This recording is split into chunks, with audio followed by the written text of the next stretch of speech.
নিজের নামে কোটি কোটি টাকার সম্পত্তি, শ্বশুর শাশুড়ি এবং স্ত্রীর নামেও সম্পত্তি, কিন্তু এত সম্পত্তি বেতনের সঙ্গে খাপ খায় না। এই অভিযোগে গ্রেফতার কলকাতা পুরসভার অ্যাসিস্ট্যান্ট ইঞ্জিনিয়ার পার্থ চোংদারকে গ্রেফতার করেছে রাজ্য পুলিশের দুর্নীতি দমন শাখা।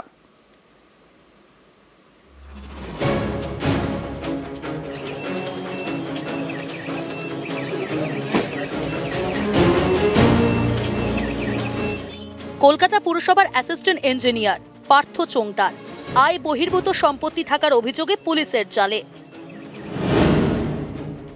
পুলিশের দাবি, কলকাতা পুরসভার অ্যাসিস্ট্যান্ট ইঞ্জিনিয়ার পার্থ চোংদারের বছরে বেতন প্রায় 14 লক্ষ টাকা। এদিকে মাত্র কয়েক বছরেই তার সম্পত্তির পরিমাণ প্রায় 5,86,00,000 টাকা। অভিযোগ, অ্যাসিস্ট্যান্ট ইঞ্জিনিয়ারের আয়ের সঙ্গে তার সম্পত্তির পরিমাণ খাপ খায় না। কলকাতা পুরসভার এই অ্যাসিস্ট্যান্ট ইঞ্জিনিয়ারের বিরুদ্ধে নানা দুর্নীতির অভিযোগ। বৃহস্পতিবার তাকে গ্রেফতার করে রাজ্য পুলিশের দুর্নীতি দমন শাখা। ওর এগেইনস্টে ডিপিও হয়েছিল, সাসপেন্ড হয়েছিল, যেহেতু কলকাতার বাইরে ফ্ল্যাট কিনেছে এবং সেটা কলকাতা কর্পোরেশন থেকে পারমিশন না নিয়ে কিনেছে, সেই জন্য এটা তারপর ওদের যে ভিজিলেন্স আছে তারা, যেহেতু এটা বাইরে ছিল আমাদের কলকাতা, মানে আমার কর্পোরেশনের ভিজিলেন্স এখতিয়ারের বাইরে, তাই ওখানে পাঠানো হয়েছিল। ওরা এটা ভিজিলেন্স করে দেখেছে যে ইট ইজ অফেন্সিভ, মানে অন্যায়, তাই ওকে অ্যারেস্ট করেছে। 5 কোটি টাকার ওপরে আমরা পেয়েছি 5,86,21,199। পর্বত সমান দুর্নীতি। এটা 7 দিনের কাস্টাডি আমরা চেয়েছিলাম, পুলিশ কাস্টাডি। আমরা ডেফিনিট যে আমরা আরো কিছু বার করতে পারবো। কলকাতা পুরসভার টালা পাম্পিং এবং প্ল্যানিং টাউন বিভাগের অ্যাসিস্ট্যান্ট ইঞ্জিনিয়ার পদে ছিলেন পার্থ চোংদার। পুলিশের দাবি, বছর খানেক আগে তার বিরুদ্ধে আয় বহির্ভূত সম্পত্তি নিয়ে অভিযোগ জমা পড়ে। তদন্তে নামে রাজ্য পুলিশের দুর্নীতি দমন শাখা। পার্থ চোংদারের সম্পত্তির বহর দেখে তাকে হিসেব জমা দিতে বলা হয়, কিন্তু তিনি তা দিতে পারেননি। এরপর বৃহস্পতিবার তাকে গ্রেফতার করা হয়। তদন্তকারীদের দাবি, পার্থ চোংদারের নামে রাষ্ট্রায়ত্ত ব্যাংকে 28 লক্ষ টাকার ফিক্সড ডিপোজিট রয়েছে। একাধিক বেসরকারি অ্যাকাউন্টে রয়েছে মোট 25 থেকে 30 লক্ষ টাকা। ব্যাংকের লকারে রয়েছে প্রায় 735 গ্রামের সোনা। বীরভূমের বোলপুরে বাংলো রয়েছে, যার বাজার মূল্য প্রায় 36 লক্ষ টাকা। কলকাতা সহ বিভিন্ন জায়গায় রয়েছে 6টি ফ্ল্যাট। অভিযোগ, শ্বশুর শাশুড়ির নামে ব্যাংক অ্যাকাউন্ট খুলে তাতে জমা করেছেন প্রায় 1 কোটি টাকা। স্ত্রীর নামে রিয়েল এস্টেট কোম্পানি খুলে লক্ষ লক্ষ টাকা বিনিয়োগেরও অভিযোগ। একাধিকবার ইউরোপ, মালয়েশিয়া, ব্যাংকক ট্যুর করেছেন। 1/1/17 থেকে 9/8/23 এই সময়ের মধ্যে ওনার স্যালারিটা ছিল 56 লাখ সামথিং, কিন্তু দেখা গেল অ্যাপার্ট ফ্রম স্যালারি, শুধু স্যালারি উনি বিভিন্ন অ্যাকাউন্টে সেখানে প্রায় 98 লাখসের ওপর উনি কিন্তু ডিপোজিট করেছেন অ্যাপার্ট ফ্রম স্যালারি। একজন সরকারি অফিসার হয়ে উনি উইদাউট গেটিং এনি পারমিশন উনি কিন্তু একটা শেয়ার হোল্ডার একটা কোম্পানিতে নিজেকে ইনভলভ করেছেন। আমরা যে 7 দিনের পিসি চেয়েছিলাম, লার্নেড কোর্ট সব শুনে 7 দিনের পিসি দিয়েছিলেন, 14 তারিখ অব্দি পিসি। কোথা থেকে এলো এত টাকা? যেখানে একজন অ্যাসিস্ট্যান্ট ইঞ্জিনিয়ার পদে কর্মরত এই পার্থ চোংদার, যার বছরে বেতন 14 লাখ, সেখানে তার অ্যাকাউন্টেই 1 বছর জমা পড়েছে কোটি টাকা। সেই টাকা উৎস সন্ধানেই নিজেদের হেফাজতে নিয়ে জেরা করতে চাইছে দুর্নীতি দমন শাখা। ক্যামেরায় সৌমেনের সঙ্গে অমিত, নিউজ 18 বাংলা, কলকাতা। অবশেষে জয়ন্ত সিং এর বাড়ি ভাঙার নোটিশ, আরিয়াত হেত্রাসের প্রাসাদ ভাঙার নোটিশ গতকাল রাতে এই বাড়িতে সাটিয়ে দিয়েছে পুরসভা। 4 সপ্তাহে জয়ন্তের বেআইনি বাড়ি ভাঙার নির্দেশ। হাইকোর্টের নির্দেশের পরই নোটিশ দিয়েছে কামারহাটি পুরসভা। ভাঙার ক্ষেত্রে যে পদ্ধতি, সেই পদ্ধতি আমাদের অলরেডি শুরু করেছি আমরা। আর ভাঙতে গেলে তো আপনারা জানেন, এর আগে হয়েছে, ভাঙতে গেলে আমার পৌরসভায় তেমন লোক নেই যে যাদের দিয়ে ভাঙাবো। আমাকে এনসি কে ডাকতে হবে। 4 সপ্তাহ মাত্র সময় দিয়েছে। তো এখন আমি বলছি 4 সপ্তাহ এটা হওয়া কথা নয়, পারা যাবে না, কিন্তু আমরা শুরু করি, তারপর কোর্টে যাবো, সেখানে আটকাবো যাবো। ওদের অর্ডার তো অমান্য করতে পারবো না। এসএসসি একাদশ দ্বাদশের রেজাল্ট আউট। একাদশ দ্বাদশে শিক্ষক নিয়োগের ফল প্রকাশিত।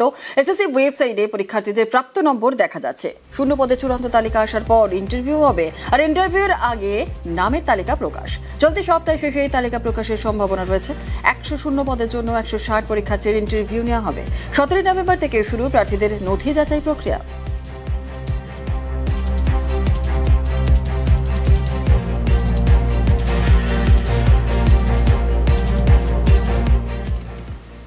ফের জটে এসএসসি নিয়োগ। এসএসসির নিয়োগ নির্ভর হাইকোর্টের মামলার উপর। শিক্ষকতার অভিজ্ঞতার নাম্বার কারা পাবেন? অভিজ্ঞতার ভিত্তিতে নম্বর হাইকোর্টে, মামলার উপরই নির্ভর। পরীক্ষার ফল প্রকাশ হলেও নিয়োগ নির্ভর মামলার উপর। মন্তব্য হাইকোর্টের বিচারপতি অমৃতা সিনহার।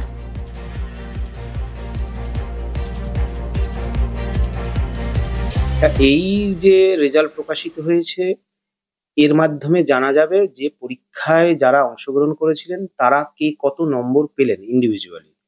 কিন্তু এই নম্বরের ভিত্তিতে আগামী 2-4 দিনের মধ্যে হয়তো জানা যাবে যে কারা কারা ইন্টারভিউ এবং ভেরিফিকেশনে কল পাবেন। সুতরাং যে নতুন করে মহামান্য কলকাতা হাইকোর্টে জল ঘোলা হচ্ছে, তার জন্য আমরা অবশ্যই চিন্তিত।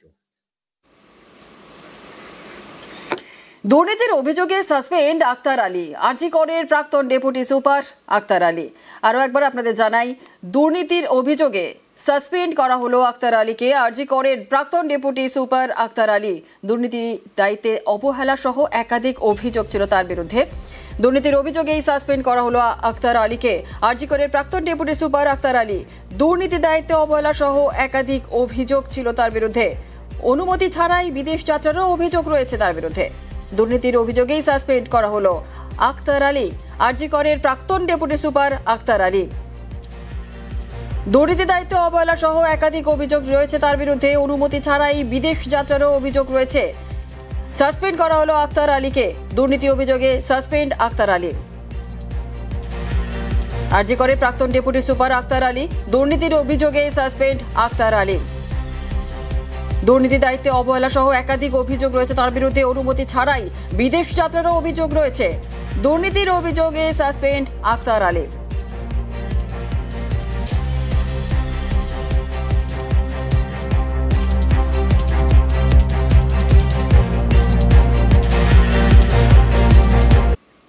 দুই রোগীর নাম এক। নমিতা। এক নমিতার জন্য রক্ত আর এক নমিতার শরীরে। যাকে রক্ত দেওয়া হয় 1 সপ্তাহের মধ্যেই সেই মহিলার মৃত্যু। বর্ধমান মেডিকেলে চাঞ্চল্যকর অভিযোগ। চিকিৎসায় গাফিলতির অভিযোগে সরব মৃতের পরিবার। কমিটি গড়ে তদন্তের আশ্বাস সুপেরের। রিপোর্ট তলব স্বাস্থ্য দফতরের।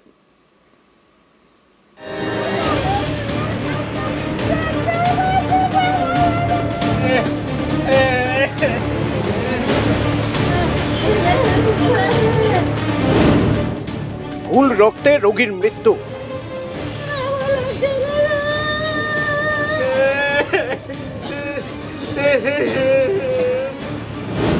বর্ধমান মেডিকেলে 2 রোগী, নমিতা মাঝি, নমিতা বাগদি। নমিতা মাঝির রক্তের দরকার পড়েছিল। অভিযোগ, তার জন্য আনা রক্ত দেওয়া হয় নমিতা বাগদিকে। পরিবারের দাবি, এর জেরেই কয়েকদিন পরে নমিতা বাগদি মারা যান। নমিতা মাঝির রক্ত নমিতা বাগদিকে দিয়েছে না, আমরা রক্ত চাইনি, আইনেও দিইনি। অন্য পেশেন্টের রক্ত দিয়েছিল, সেই জন্যই মারা গেল। তো ফেরত দিতে পারবে না, যে মেয়েটা আমাকে ফেরত দাও, তা তো দিতে পারবে না।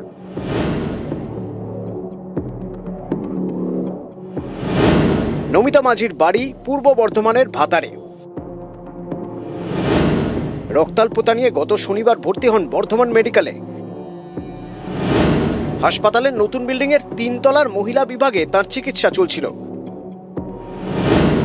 একই ওয়ার্ডে ভর্তি ছিলেন পূর্ব বর্ধমানেরই আউশ গ্রামের বাসিন্দা নমিতা বাগদি। সাপে কাটার চিকিৎসা করাতে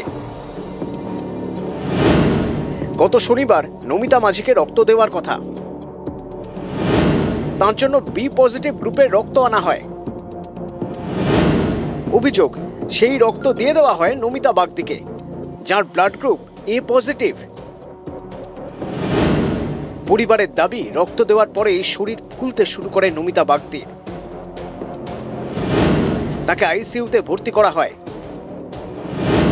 শুক্রবার ভোরে তার মৃত্যু হয়।